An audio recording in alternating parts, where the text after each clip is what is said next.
Thank you for joining me. My name is Aaron Shaw, and today we're going to cover an interesting topic: the benefits of creatine supplementation for women.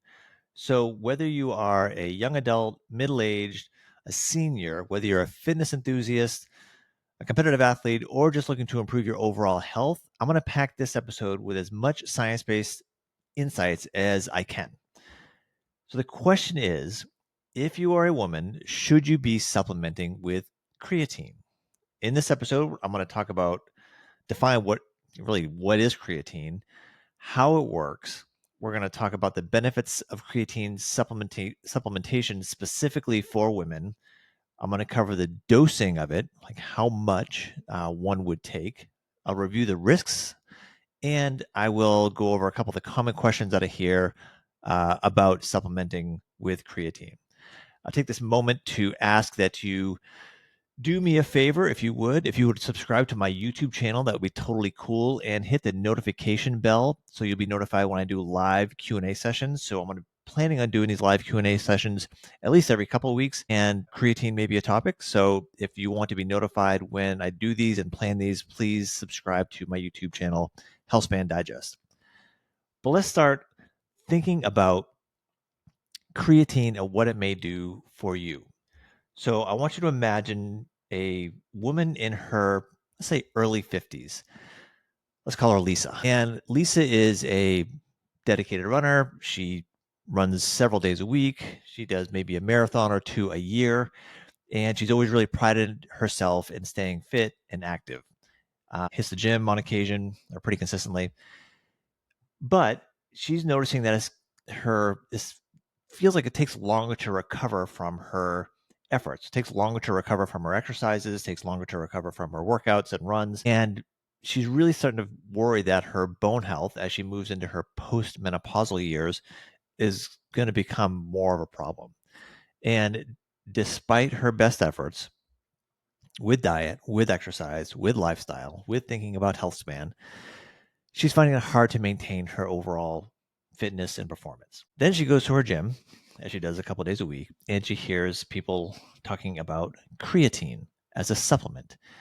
And probably rightfully so, she's a little bit skeptical because I think, when you think of creatine, it's often bodybuilders or young men, but she does her homework, and the research shows, the science shows that there are some real benefits that creatine can offer women like her, from improving muscle strength to improving recovery. There may even be some cognitive benefits to it, and supporting bone health. So decides to give it a try. Lisa decides to try supplementing with creatine, and she notices that even within the first few weeks that she feels like she can run a little bit better, a little bit more efficient with her runs, a little bit faster, and she can recover better, which means she can feel good and really kind of get more out of her consecutive workouts that she does. And then what she's really starting to feel is a little bit more confident in her future. She's really thinking that, maybe she's not in this, downward spiral of, you know, middle-aged woman, post-menopausal weakness, bone density issues. And so she actually, by taking this supplement, she's really starting to feel that she's getting a little bit more control of her life, and really feeling a little bit more confident that she can maintain her active lifestyle as she ages. And Lisa's story is really a testament to what may be worth thinking about for yourself if you are a woman and you are considering creatine specifically, or even just the concept of exploring what's available that may help you maintain a healthy and active lifestyle.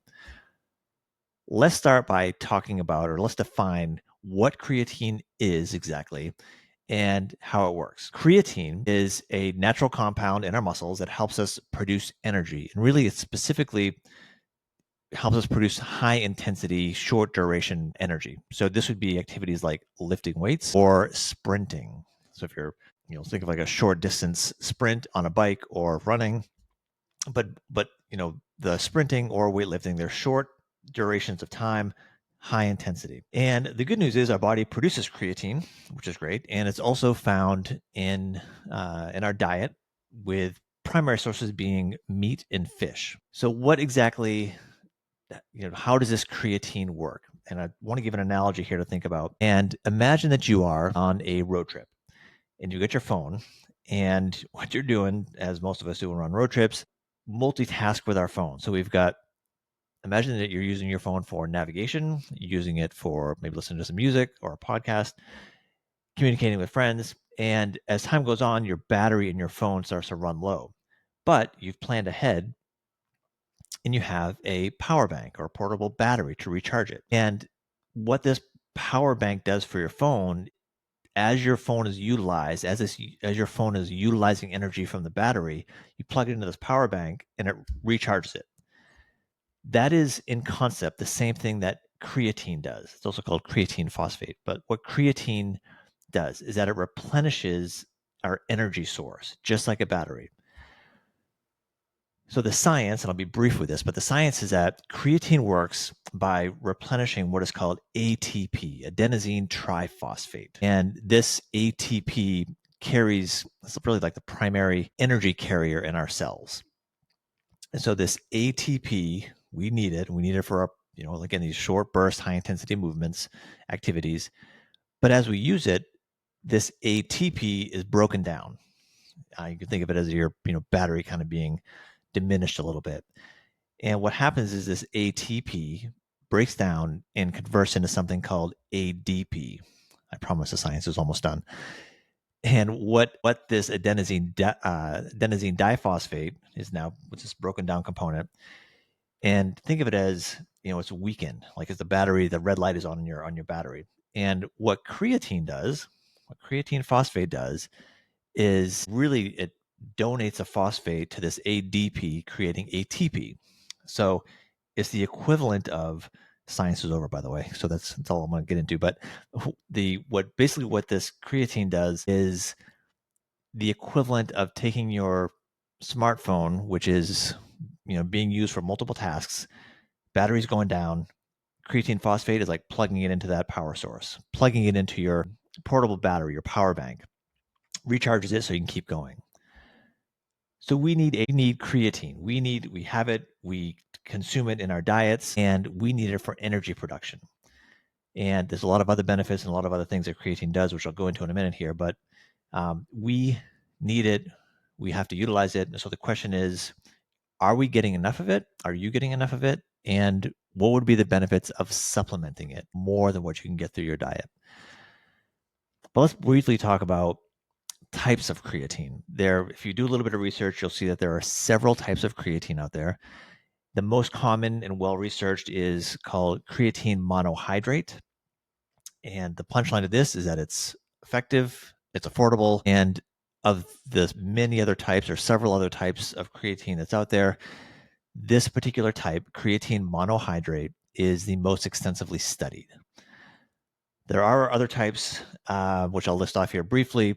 Creatine ethyl ester, there's buffered creatine, there's creatine hydrochloride, and creatine nitrate. These will have various claims on different types of benefits, but creatine monohydrate still is the gold standard. And there's even some claims by these other types of creatine that you can find in the market that haven't been thoroughly proven as of right now. So I would say that the gold standard, again, would be the creatine monohydrate, very easy to find, very accessible, and on the scheme of things, the most affordable. What are the benefits of creatine for women? And I think that, first of all, I should be giving a shout out to my wife, who showed me this article many months ago that was specific on creatine, the benefits of creatine supplementation for women. And it got me thinking that it's worth spending a little bit of time with a lot of these topics that I cover in this podcast to make sure that there's when it's appropriate, to divide out what's different for a certain supplement or exercise or activity, with the difference between male and female, a man and a woman, how the benefits may be different or the risks may be different. So with that, it got me kind of down this little bit of a rabbit hole, searching and doing a bunch of research and figuring out what is unique supplementing with creatine specific for women. And so there's obviously a lot of carryover, which would be similar to men, but there's a few things that I think are really worth pointing out that is going to be unique to women.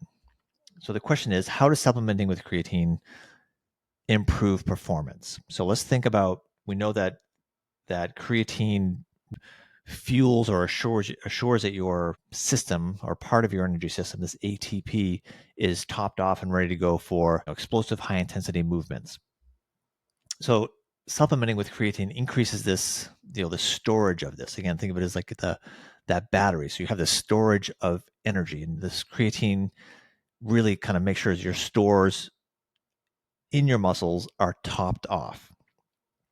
So this helps. Supplementing with creatine helps regenerate ATP more quickly, really allows your body to perform better with high intensity, short duration activities.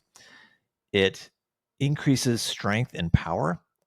It enhances your ability to perform high intensity workouts and lift heavier weights. And I want to really kind of dig into this concept of women lifting weights, and certainly men as well, but women lifting weights, especially through age and especially through middle age and perimenopausal and postmenopausal women. There are changes that happen to women physiologically that both with bone density and with muscle, and not to mention just our general lifestyle, that we really have to go out of our way to stimulate our body to be as strong as possible, as durable as possible, which ultimately leads to an extended health span. It leads to being independent for a longer period of time throughout our lives. And not only independent, but just being able to engage in life longer. We have to have strength. We have to have physical stamina. In order to do that, we have to go out of our way, away from our typical, almost too comfortable lifestyle, and do things that are physically demanding to our body to make sure that it is adapting to have the strength, the stamina, the balance, the ability to perform high intensity activities. And creatine helps increase strength and power. So it is essential that we have, again, perhaps this creatine would be making sure that we have the fuel necessary to engage in the activity that will give us the benefit of strength. Creatine also helps improve muscle mass. It promotes the growth of muscles, in part because it really allows you to lift heavier weights. It allows you and encourage this, by providing this energy source, it enables you to do more, to have more energy to pursue and engage in physically challenging things. And the result is improved muscle mass. It's also been shown to enhance recovery. So there's been some studies that show that creatine will reduce the muscle damage, the cell damage, and inflammation after a workout, after doing physically challenging things. There's a natural inflammatory process, and the muscle cells do get damaged, and creatine can help aid in the recovery quicker. So it makes it a little bit faster. So creatine benefits include increased strength and power, improved muscle mass, enhanced recovery, and there's even some cognitive benefits to it, which I'll talk about here in a minute. But let's think about, or I'm passionate enough to think about, endurance athletes. So we've talked about I sort of set the stage here with Lisa, who runs, but she's in the gym, and that's where the conversation of creatine comes up. And we're talking about increased strength and power and muscle mass. But what about the endurance athletes? What about people who are training for marathons or are primarily cyclists? Are there benefits? Is it worth taking creatine if you are an endurance athlete or you identify as an endurance athlete? And while certainly creatine is going to be most effective, or you'll perceive probably the biggest response for high intensity, short duration activities, those of us, and I'm an endurance athlete, those of us that are endurance athletes can still benefit from it. So we talked about recovery. So of course, after doing a long run or a long hike or an epic day out in the garden or a long bike ride, recovery is key. And we know what it feels like. Unfortunately, we should probably all know what it feels like to just take what seems like not just a few hours or a day, but sometimes multiple days feeling kind of wiped out from a big epic adventure. Creatine can help shorten that recovery period. Creatine can also increase our glycogen storage. So supplementing with creatine can enhance your muscles' ability to hold on to glycogen, to store glycogen. And that is also really, a substantial energy source, especially for long duration activities. So it can delay fatigue. And there's even some research that shows that it will reduce the perceived effort with some activities.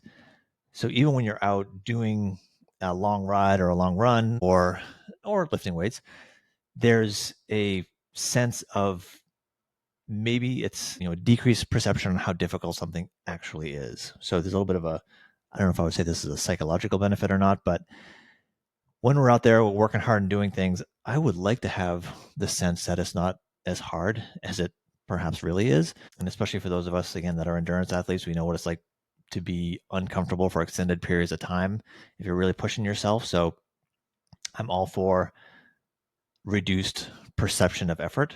That sounds great. More benefits for endurance athletes. There is an improvement in performance in high intensity intervals. So if you are, again, with creatine, it is short duration, high intensity. So if you are competing at any level or just pushing yourself at any level, you can think about if you're on a bike and you've got a little bit of a hill, or you're on a run, there's a little bit of a hill, and you're going to give it, a little extra gas. Creatine will help you in that short duration. The way that creatine will work is making sure that the instant that you're burning through some of that energy storage, it's quick to recover, so you can, or quick to recharge that battery, if you will, and it will enable you to climb that hill better. It'll enable you to sprint better. So when we're on an endurance event, which could be 20, 30, 40 minutes, hour, or hours, many of us will have little mini doses of high intensity effort, and the creatine will help fuel that effort better. So supplementing will help with that effort. There's also some research that shows that creatine works with body temperature regulation.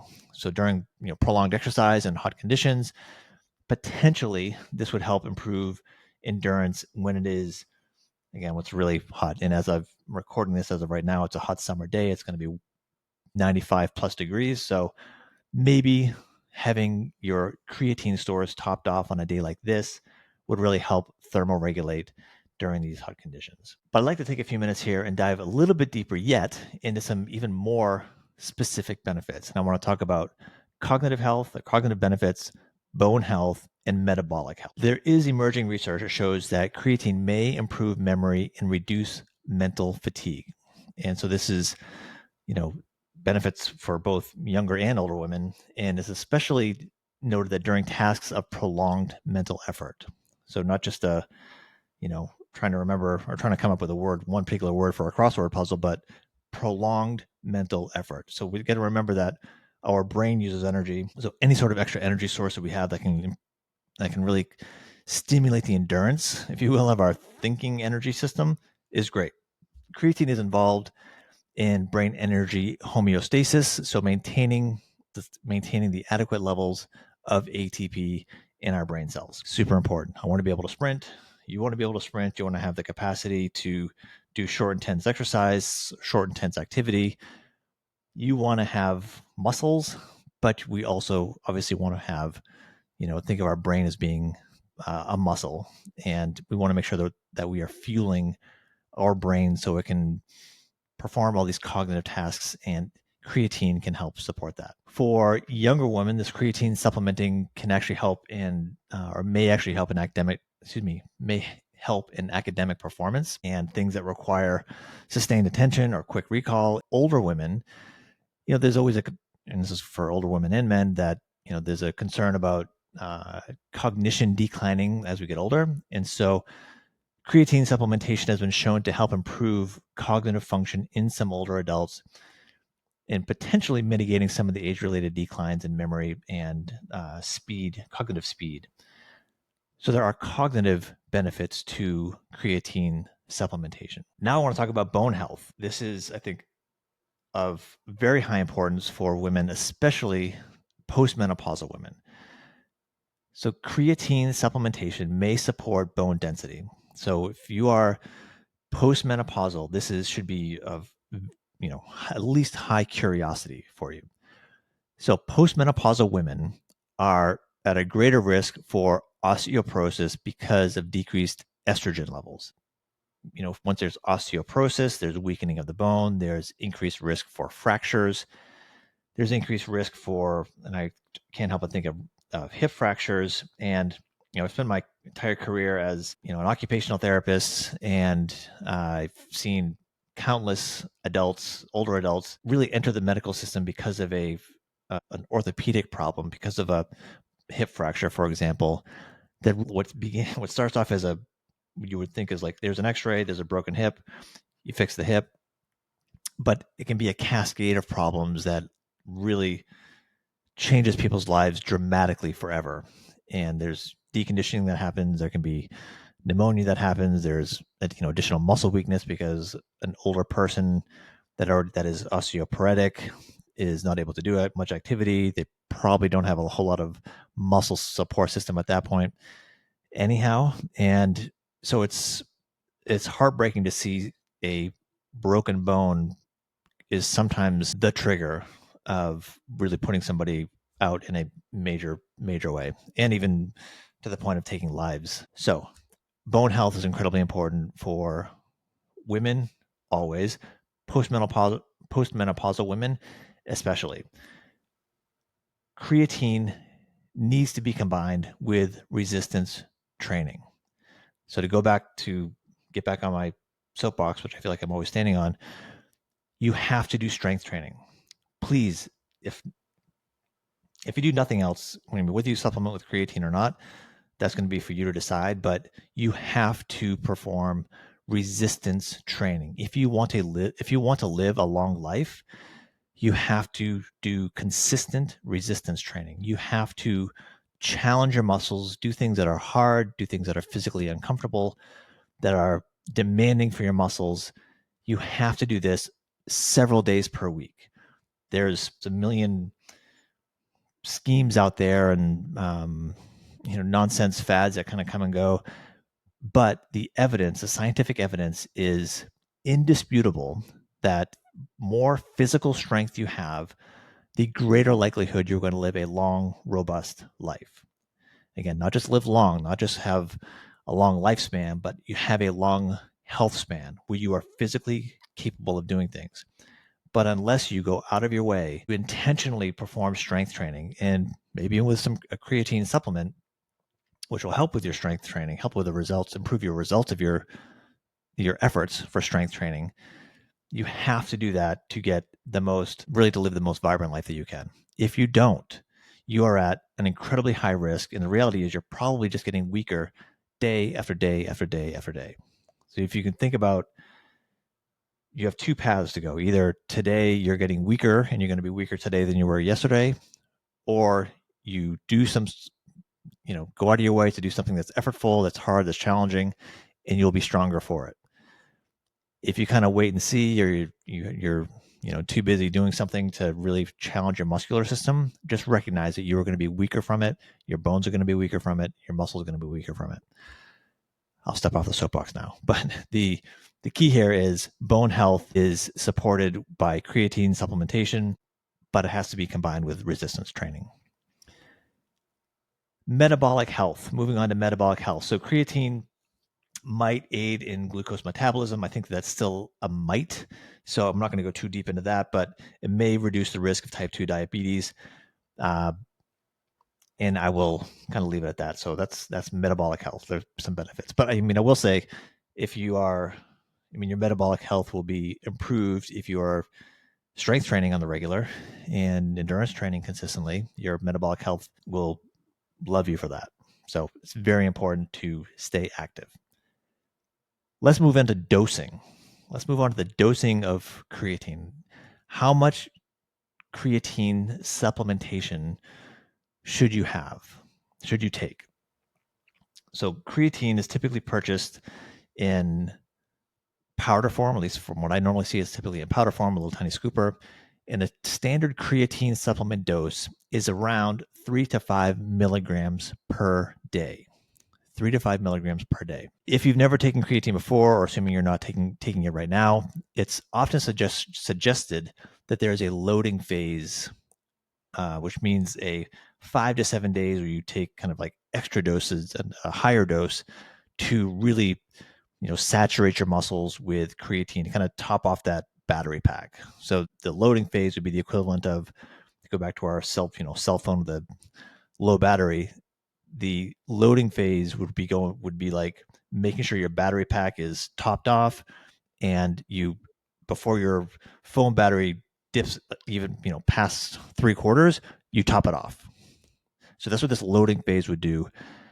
And so that loading phase is often suggested to be 20 grams of creatine per day for 5 to 7 days, and that's typically divided into 4 separate doses. So now the question should be, can you, I said at the beginning that you can have, that creatine is in our diet. So if you eat meat and fish, there's creatine in that. So can you just be thoughtful about what you consume for diet and really kind of make sure you're topping off these energy stores? Well, for a woman who consumes a balanced diet of moderate meat intake, daily creatine range might be 1 to 2 grams per day, which is still lower than the supplementing dose. And if you are athletic, you may even have higher demands than you may actually need, all the more creatine that you need to perform.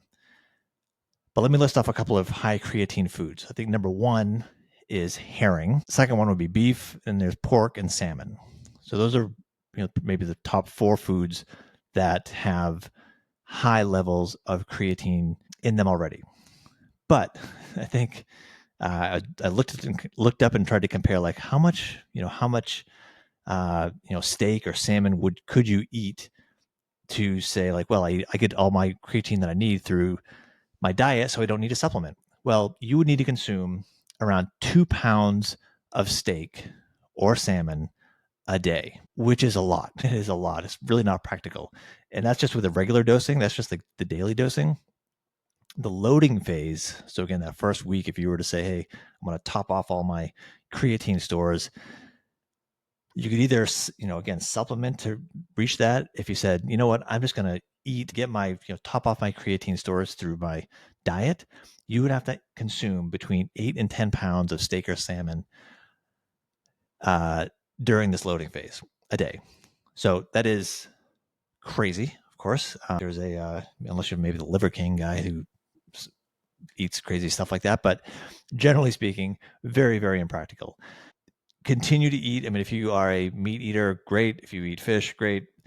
You'll be getting some creatine through that, but I wouldn't say that even if you are pretty carnivorous and eat a lot of meat and fish, there's still plenty of room to supplement, I would say. Now, there's a question about meat eaters versus the plant-based diet. So meat eaters might get a decent amount of creatine in their diet, but still fall short. Vegetarians and vegans, those that are on plant-based diets, may have very low creatine intake, really kind of making them the prime candidates for supplementing. If you really, really want to see the benefits of creatine levels, being, risen or being topped off, vegetarians and vegans would probably get the most measurable change, because there's a really good chance that this group would have very low creatine to begin with. So supplementing may actually be pretty dramatic for vegetarians or vegans. Are dosing suggestions different between the sexes? The answer is not really. There's the dosing that I went through earlier is pretty standard, 3 to 5 grams per day for both men and women, and it gets to be really personalized on how you're responding to it, whether you're male or female. But that range is pretty set. That I couldn't find anything that said men should have more, women should have less. So it's still within that 3 to 5 grams a day to supplement for both men and women. So shouldn't make much of a difference. But I would like to go over some of the risks of creatine supplementation. There are risks, despite the fact that you may stumble upon a website that'll be selling creatine and say that it's 100% risk-free, but I would say there isn't anything in this world that's risk-free. So, crack this open a little bit and kind of see what are the risks of supplementing with creatine, or maybe if not risk, maybe what are some of the concerns of supplementing with creatine. First of all, is you could have GI issues. So for some people, they may experience cramping, bloating, diarrhea, nausea, pretty much the same things that anybody could have when you're first starting to supplement with something. You don't know how your body's going to respond to it. So some of the suggestions would be to take creatine with food and maybe spread it out, through smaller doses throughout the day. I can tell you there was a period of time where I consumed creatine. I went through a phase a couple of years ago now, I suppose, when I transitioned out of my really kind of full-time cycling mode and I really wanted to gain some strength, gain some muscle with weightlifting. And so I did use creatine, and I can tell you that it worked. It worked for me. I definitely felt much stronger, gained a little bit of muscle size. And I used it, I put it in a smoothie that I would have most days and mix it up. Couldn't taste it because it was, full of bananas and almond butter and other stuff and whatnot. So, and I never had any GI issues with this. So, that was my personal experience, anyhow. There is a concern about weight gain, and this is for a lot of people and certainly a lot of women, it is a very sensitive subject. And definitely, we need to acknowledge that what creatine can do, it can cause a little bit of water retention in your muscles. And again, we need water, we need muscles, and we need muscles to perform. But there can be a little bit of weight gain because your body will, again, be storing a little bit more water. So if this is an incredible concern to you, then so there's your, I suppose, consider this your warning. The good news about creatine, if you take it and you start to have a problem with more water retention or something, just stop taking it. It'll resolve. Easy as that. But I would really encourage you that if you are on a path, on a mission to be as healthy and active as possible, that for most people that I work with, most people that I see and come in contact with, that if you had, I'm going to make up numbers here, but if you gained 1 or 2 pounds or 3 pounds of weight per the scale, you're standing on the scale, and it's like, oh, I'd gained 3 pounds since taking creatine. But if in exchange for that, you had more muscle mass, you're going to be better off for it. And so it's easier for me to say, but I think that if through going through listening to what I'm saying now and maybe some of your own research, if you feel that everything sounds really good until you get to the possible weight gain and you think, okay, forget it, I'm not going to do it, please take pause and reconsider, because the benefits, focus on strength, focus on physical performance, and a couple of pounds one way or the other, unless you are really trying to cut a bunch of weight to, perhaps engage in a competitive athletic event. If you're trying to like lose a bunch of weight or stay really super, like absolutely skinny and light as you possibly can because you are an ultra marathon runner or you're a long distance cyclist or something like that, then I could see there being an argument for, not wanting to gain a potential couple pounds, even if it is with muscle. So I could understand that, but please just strength train. That's all I'm saying. Take some creatine if you feel like it's right for you, and strength train. You will live a longer, more vibrant life. But that is a risk or just something to be aware of. There's also been maybe some, not to call this maybe a debunk, but there's been some things you may read about kidney stress with creatine supplementation. It's been shown that creatine does not cause any sort of kidney damage in healthy individuals. If you had a pre-existing kidney condition, you would want to consult with your healthcare professional, with your physician, before supplementing with creatine.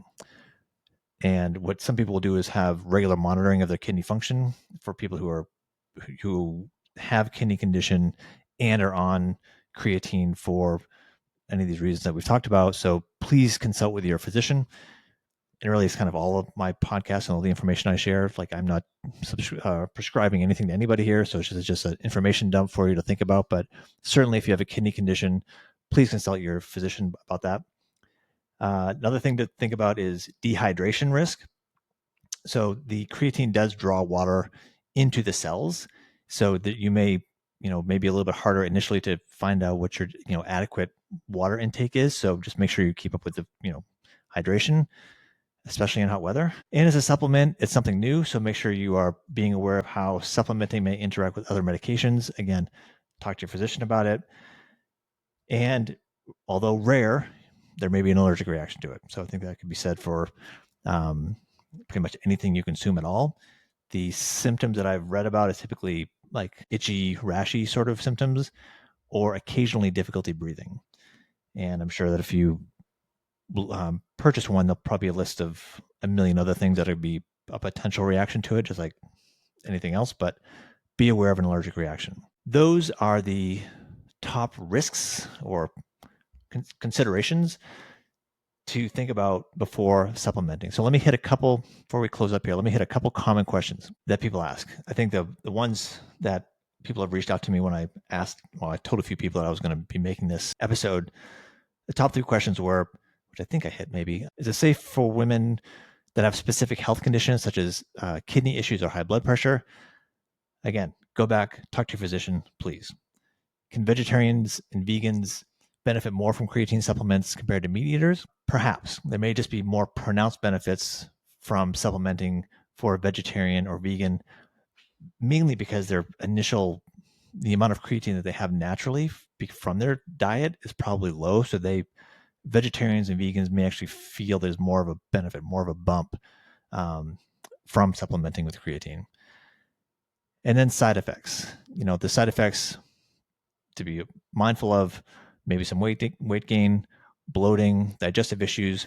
And I think because of those, that the concept of that loading phase with creatine, that first 5 to 7 days where you're really like, you're kind of taking like a mega dose of this stuff, they say that that's optional. If you're in it for the long haul, I'm not so sure that it may be hard for me to really push somebody to take that 5 to 7 day loading phase. If you're in it for the long haul, and especially if you have maybe a history of sensitivities to foods or vitamins or supplements or whatnot, I'm not so sure that there would be, the main value would be hurry up and choke down as much as you can. Maybe it's just playing the long game, take the regular dose. May take an extra week or two for you to really start to feel the performance benefits from creatine supplementation. But my hunch is you would probably decrease the risk of some of these side effects. Just let your body kind of get used to it and see how it responds. So that would be my answer to those common questions. I know there's a whole bunch of information on creatine, kind of a crash course in creatine. So what should you do? So in this episode, as all episodes, I really focus on providing one thing, like what's one thing you can do today that would extend your health span.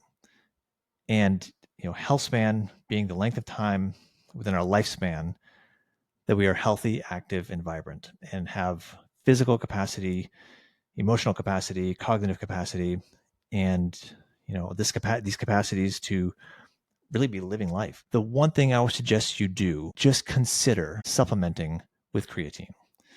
And I would really kind of even emphasize more so for maybe two specific groups. One would be for a athletic focused woman who of any age, that if you're not taking it now, I would be pretty darn sure that if you're on a thoughtful program for either endurance training or strengthening program, that if you're not taking creatine now, and if you did and you stuck with a structured program, that you would reap very real, measurable physical performance benefits. I feel very confident in saying that. The second group that I would suggest consider would be post-menopausal. If you're post-menopausal, I would really either, again, I'm not here in a position to tell you what you should and shouldn't take, but I would strongly suggest you consider, maybe even do a little bit more research for yourself so you feel comfortable, and consider a 3-month block of supplementing with creatine. We're talking bone density, and please mix it with strength training. If you're not sure how to do strength training, if you're not sure about the right physical things to be doing, please check out my YouTube channel, HealthSpan Digest. Check out my other podcasts. I talk about how to start a strength training program, the do's and don'ts of strength training. And you can also check out my website, links in the show notes here, that I do individual coaching with people. So please, if you're not doing this already, please, a little bit more research if you want on creatine.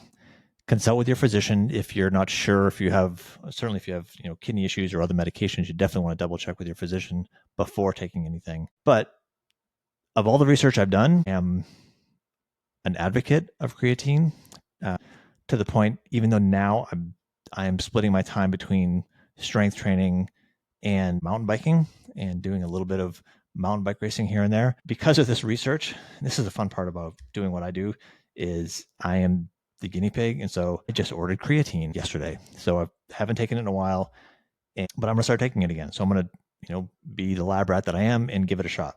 With that, I am super grateful for your attention. I know that there's a million things going on in your life, and there's thousands of different podcasts you can listen to. So even if you listen to this is your only if this is the only episode you've heard, super grateful for it. I would ask that you please check out my YouTube channel, where I'm just continually putting information on there, and it's only going to get more robust over time. HealthSpan Digest. Follow me on social media. All the links I'll put in the show notes, and the references, the journal article that I've used for reference some of this stuff, I will put on the YouTube version of this podcast. There's so many that it'd be too many to put on like what little space I have in the podcast platform for references. So if you want some interesting articles to look at, check out the YouTube channel if you're not already on it, and I will put those article references down below. So to your health, to your health span, I'm grateful for your time. Till next time. Cheers.